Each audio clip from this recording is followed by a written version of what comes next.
And whilst I thought that I was having a great time when I was developing, I actually had even more fun working with operations groups and the staff there and changing their mentality and changing their patterns and showing them how to write code.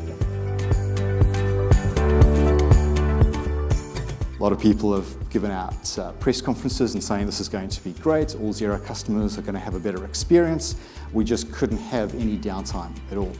So using what we had in our HA configuration, we decided to look at node swaps. So we already had all those building blocks, but trying to put them together took a lot of time.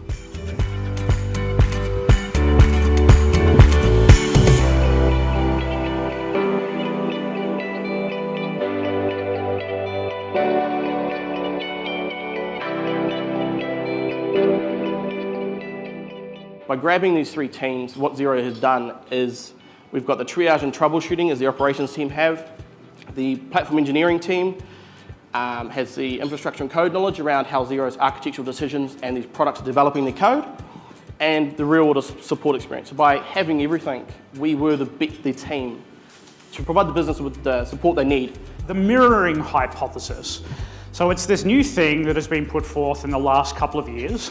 And there's this particular paper that was published last year, in fact almost exactly a year to the day, called Mirroring Hypothesis, Theory, Evidence and Exceptions. And so the hypothesis is this: in a complex system, technical architecture and the division of labor will mirror one another in the sense that the network structure of one will correspond to the other.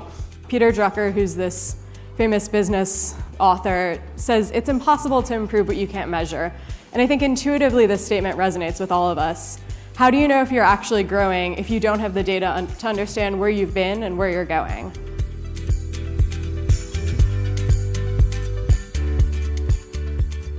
Again, think about in the services that you make, the software that you make, if you had this ability to, like on a weekly basis, change and improve. Change is kind of the wrong word, but you could improve what you were doing by having this disciplined approach of exploring what the software was. I've been in consumer electronics for most of my career. I initially started at Navman when they were getting into vehicle navigation products, and then since then have gone through a number of different products with Navman, and then at Navico I'm currently working on a number of different initiatives as well. That's what I looked like when I started my career in embedded.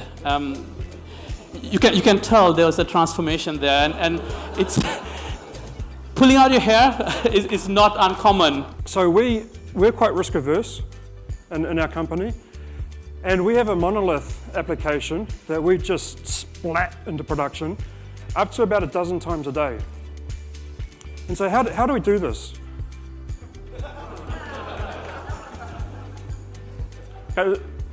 There's a wee bit of magic involved, but there's a lot around the culture and a lot around the procedures that we do. I have to assume that outages will happen. I have to assume servers will crash. I have to assume services will die. I have to assume memory will lock out. I have to assume AWS will have an S3 outage. I have to assume my local data center will go out. I have to assume my network will degrade because somebody is watching too much Narcos and is degrading the network availability, bandwidth in my availability. How can I make sure my services are still up all the time?